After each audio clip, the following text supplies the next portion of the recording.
નમસ્કાર મિત્રો, પર્દાફાશમાં ફરી એકવાર સૌનું સ્વાગત છે અને હું છું ભૂપેન્દ્રસિંહ રાવલ.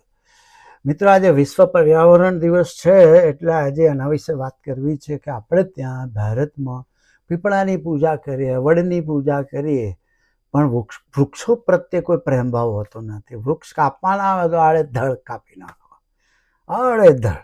આપણે જે સ્ટેચ્યુ ઓફ યુનિટી બનાવ્યું એમાં પણ લાખો વૃક્ષો કપાઈ ગયા છે એના રોડ રસ્તા અને એના માટે. પણ પ્રજાને જ વૃક્ષોનું મહત્વ નથી તો પછી ગવર્મેન્ટને શું કરવા હોય.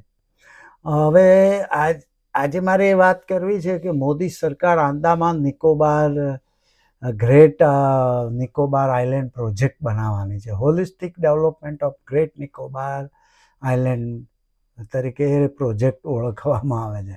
2021માં આ પ્રોજેક્ટ મંજૂર કરેલો અને 72,000 કરોડથી પણ વધારે પૈસા એમાં વપરાવાના છે.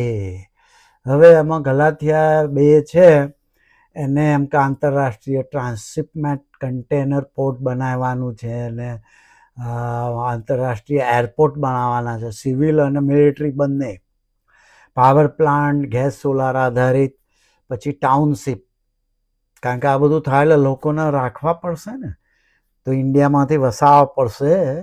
તો 3.5 લાખ લોકો માટે ટાઉનશીપ બનાવવાના છે અને અન્ય સુવિધાઓ, સીપ રિપેરિયા, ટુરિઝમ સંબંધિત વિકાસ, આ બધું એના માટે હોટલો બનાવશે, કસિનો બનાવશે, રિસોર્ટ બનાવશે.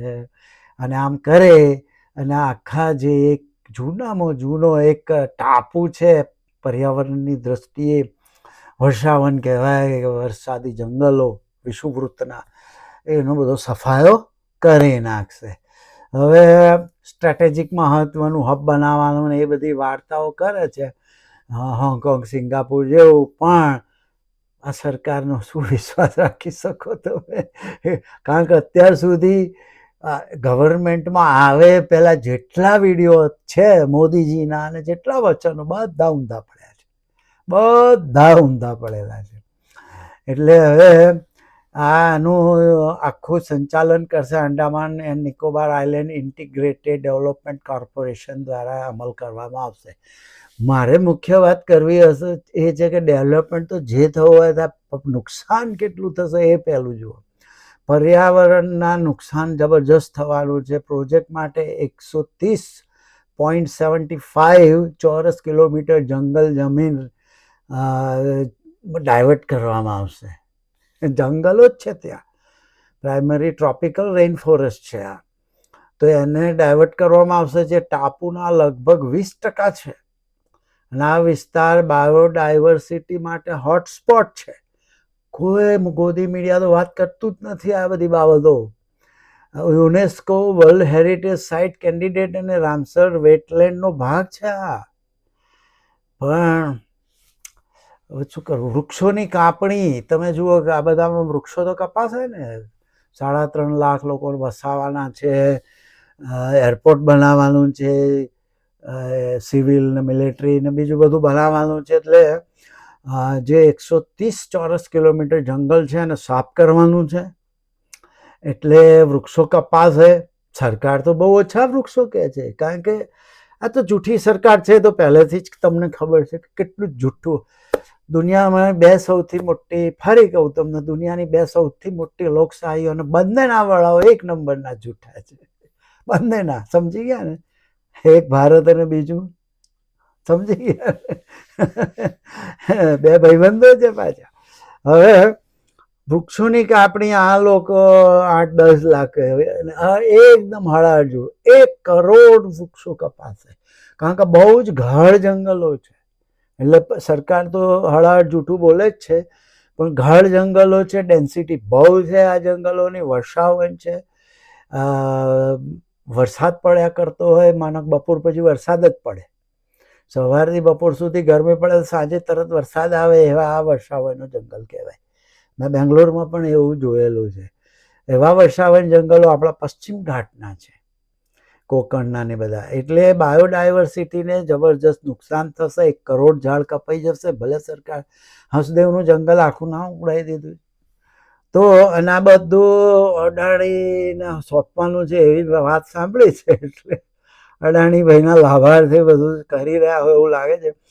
અને એન્ડેમિક પ્રજાતિઓ છે આમાં, તમે જો તો પક્ષીઓ, પ્રાણીઓ અને છોડ એટલા દુર્લભ ત્યાં છે. ઇવન શ્રીલંકાનું જે વર્ષાવન છે એનો હમણાં જ એક વિડીયો જોતો હતો કે શ્રીલંકાના વર્ષાવનમાં એવી સ્પીસીસો છે, કરોળિયાની ને બીજી બધી એવી સ્પીસીસો છે કે હજુ વૈજ્ઞાનિકોને ખબર નથી. અને નવા નામ આપવા પડે એવી સ્પીસીસો છે, સાપની ને કરોળિયાની ને જીવજંતુઓની.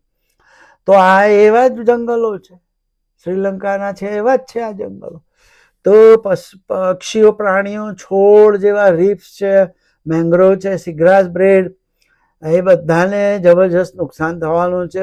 ખાસ અહીં જે આદિવાસી પ્રજા છે, બહુ જ ઇન્ડિજિનસ આદિવાસી પ્રજા છે, બહુ જૂની આદિવાસી પ્રજા છે.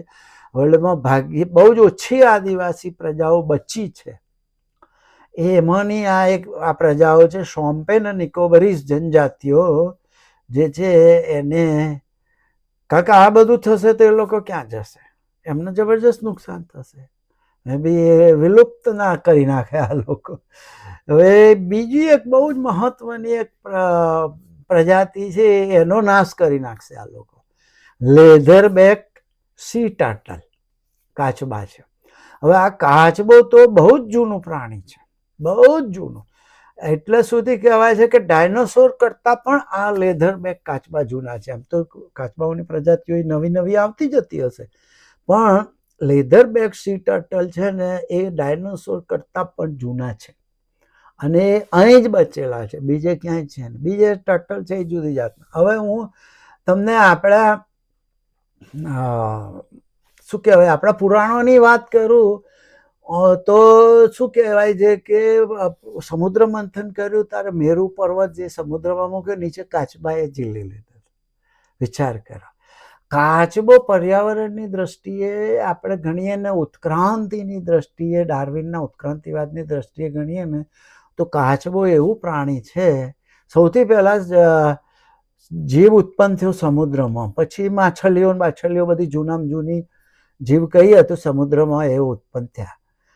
પછી એ બધા સમુદ્રમાં જ રહેતા હતા, એ સમુદ્રની બહાર રહી જ ના શકે. એમનું શ્વસન તંત્ર એવું કે પાણીની બહાર આવે તો મરી જાય, બરોબર. પાણીની બહાર માછલી આવે તો મરી જાય. તો પછી એક એવા જીવ ઉત્ક્રાંતિમાં વિકસ્યા કે જે સમુદ્રમાં પણ રહી શકે અને પૃથ્વી ઉપર પણ રહી શકે. એવો કયો જીવ? કાચબો. તો એ કાચબો એવો જીવ કે જે સમુદ્રમાં પણ તરી શકે, પાણીમાં પણ જીવી શકે, પાછો જમીન પર પણ જીવી શકે.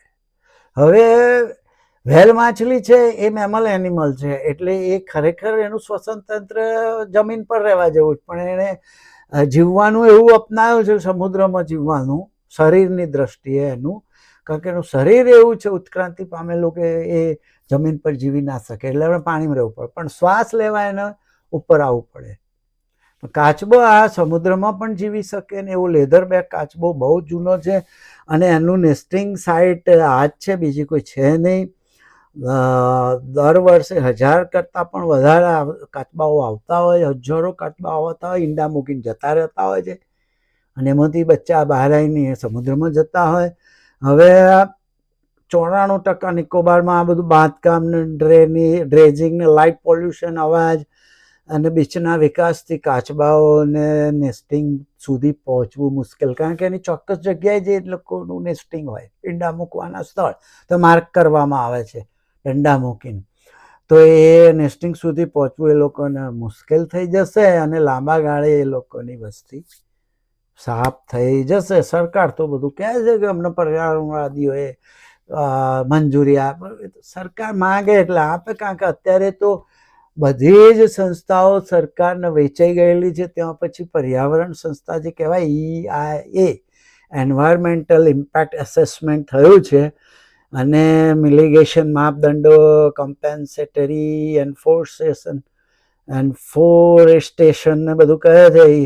એટલે બધું ખામીયુક્ત છે. પણ હવે પર્યાવરણવાદીઓ તો સરકાર કે તો બિચારા આપી દે મંજૂરી. કારણ કે આ સરકાર તો પ્રચંડ સરમુખત્યા છે. એને ઈડી, આઈડી, પોલીસ ખાતું બધું એના જબરજસ્ત કંટ્રોલમાં કરી લીધું છે. એટલે એમના સેવકો હોય એવી રીતે બધા વર્તા હોય છે.